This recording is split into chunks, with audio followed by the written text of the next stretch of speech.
I keep seeing these headlines about AM and FM radio stations going dark. And honestly, feels less like the future marching on and more like watching someone slowly strip mine your hometown.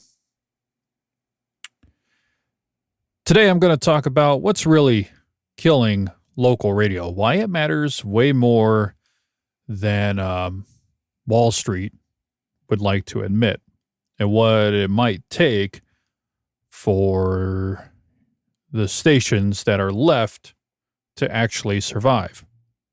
Now, I got to point out right off the bat before we get any further into this episode that I work in the industry. I'm a former broadcast engineer, now a broadcast network engineer. Been doing this since 2014. So anything that you hear in this episode is going to be strictly my opinion. So I just want to make that clear before we get any further into this episode.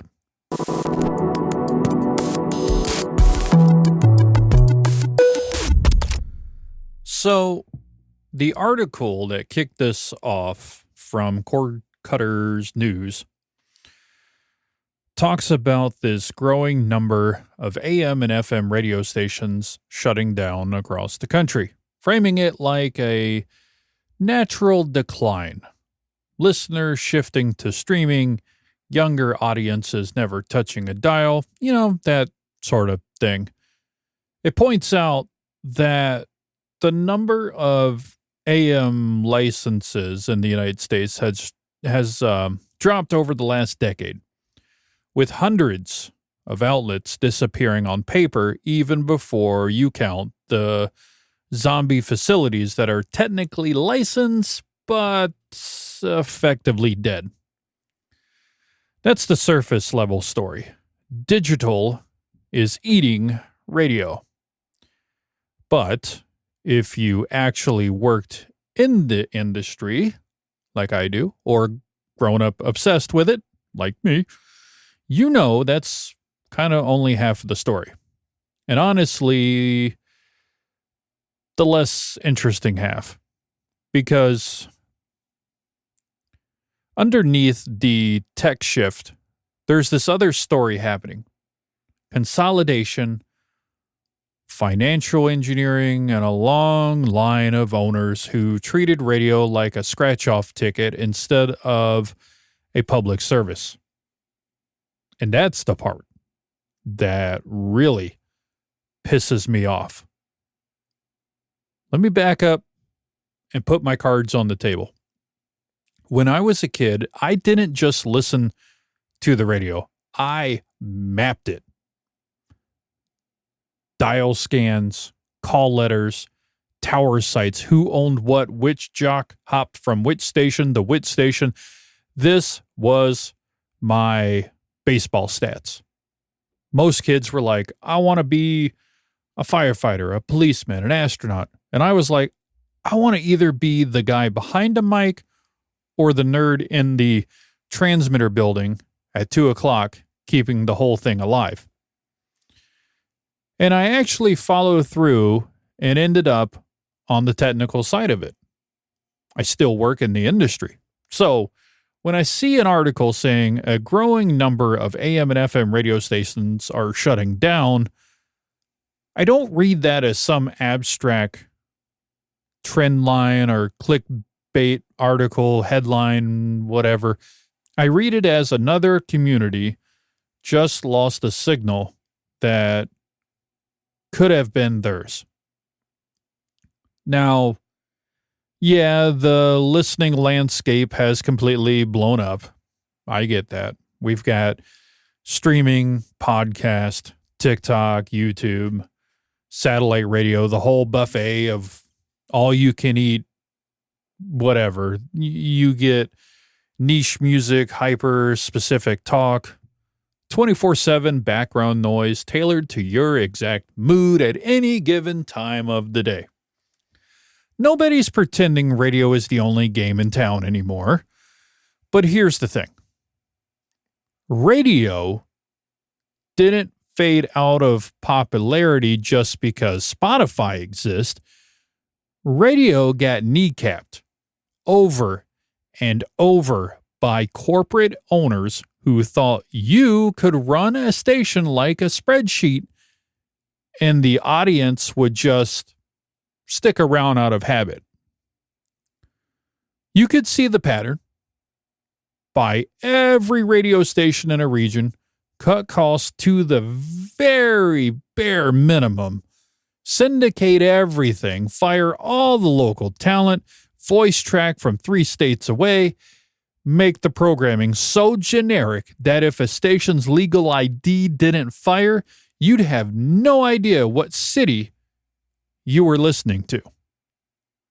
That's not the market evolving. That's setting the building on fire and then blaming the weather. A lot of big owners treated radio like a temporary asset class. They'd scoop up clusters, jack up leverage, flip formats constantly to chase whatever the research consultants said they should, and then act shocked when the debt load didn't match the ad market. Then you start seeing bankruptcy headlines, restructuring, lenders taking over. Meanwhile, the actual product, the sound coming out of the speakers in your kitchen, your car, and stores, they got worse. No local DJs, no local personality, no one answering the phones, automation that doesn't know how to handle a storm warning, no community events that aren't just thinly disguised ad buys. And the owner's going, weird, ratings are down. Must be the internet. No, man. It might be that you turned something local and weird into, local, weird, and human into an audio spreadsheet. And because they're doing this at such a large scale, when they finally lose interest, it's not one station that disappears, it's entire clusters of stations. Dozens, sometimes hundreds, a growing number of signals just quietly vanish or go into this weird half-life where they're technically on the air, but they're spiritually dead, basically. To me, it feels a lot like how some of these giant media conglomerates are treating everything else.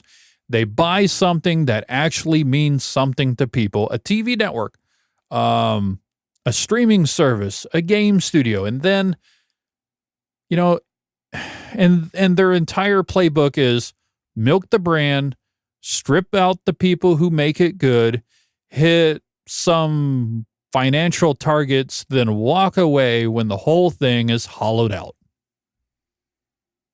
They're doing it to local radio. They're doing it to single-family housing. They're doing it to online platforms. They will absolutely do it to TikTok or whatever the next big thing is.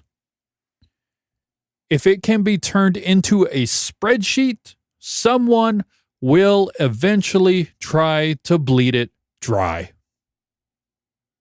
Now, contrast that with actual community or locally focused radio. When it's done right, local radio is the weird little superpower. It's one of the few media forms where community can literally have its own voice and its own language about its own issues without having to fight an algorithm or beat out a million other creators online. Community and local stations can and do give airtime to local news no one else is wanting to bother with, put high school sports on the air, cover city council drama that will never trend on social media, cut in with local emergency info faster than a push alert can get to your phone, and play bands from down the street, not just down the label roster. Done right, a local radio station becomes part of the texture of a place. You know the voices. You hear familiar names in the ads. You know that if something truly weird or bad happens, that station will have your back and will be talking about it today, not 3 days from now in an algorithm sanitized recap. That's the stuff we lose when another FM or AM license goes dark. Or when it's technically on, but just simulcasting a cookie cutter national feed with no local windows. And yes, I can say this here, local fucking radio is where it counts.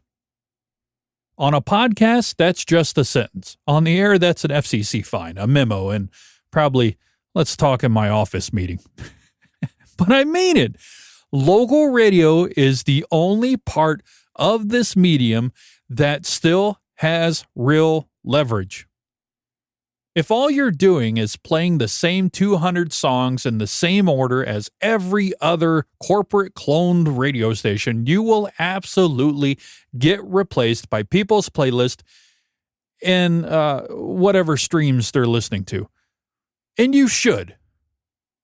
You're redundant at this point.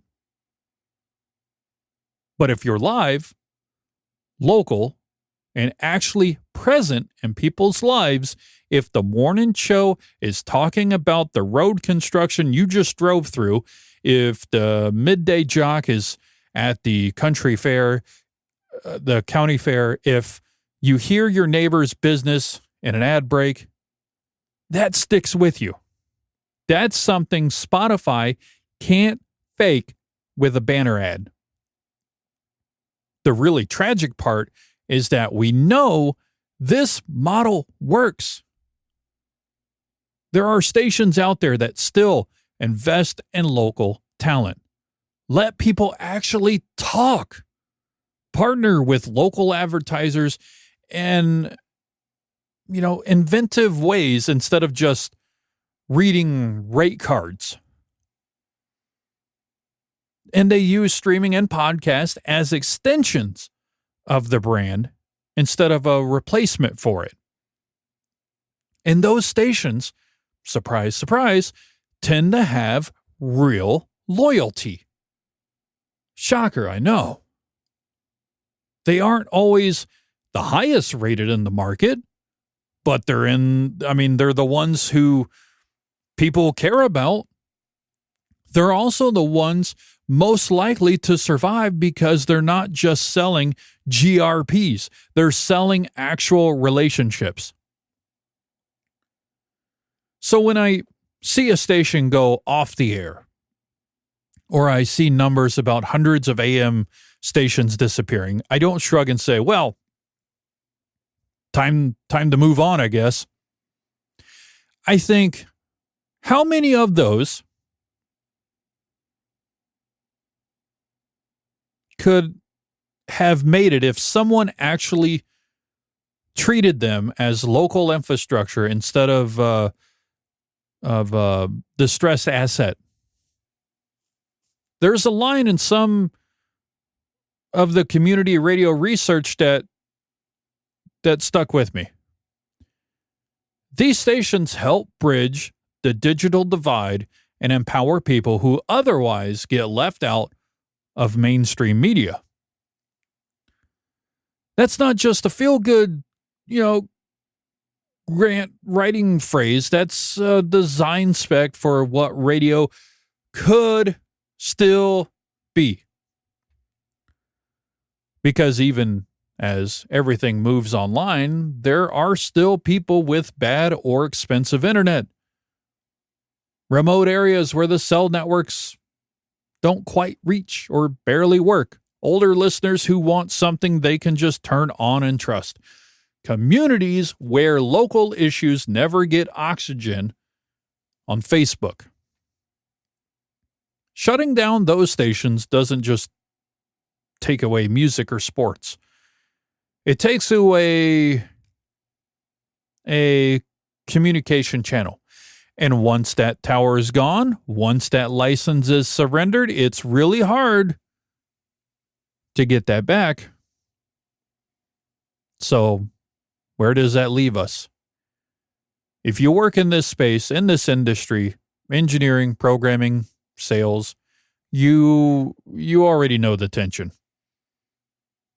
You're building or maintaining this beautiful, slightly janky RF machine, and over your shoulder, there's a spreadsheet somewhere deciding whether your signal exists 6 months from now. The future isn't radio or streaming. It's local anything versus everything else.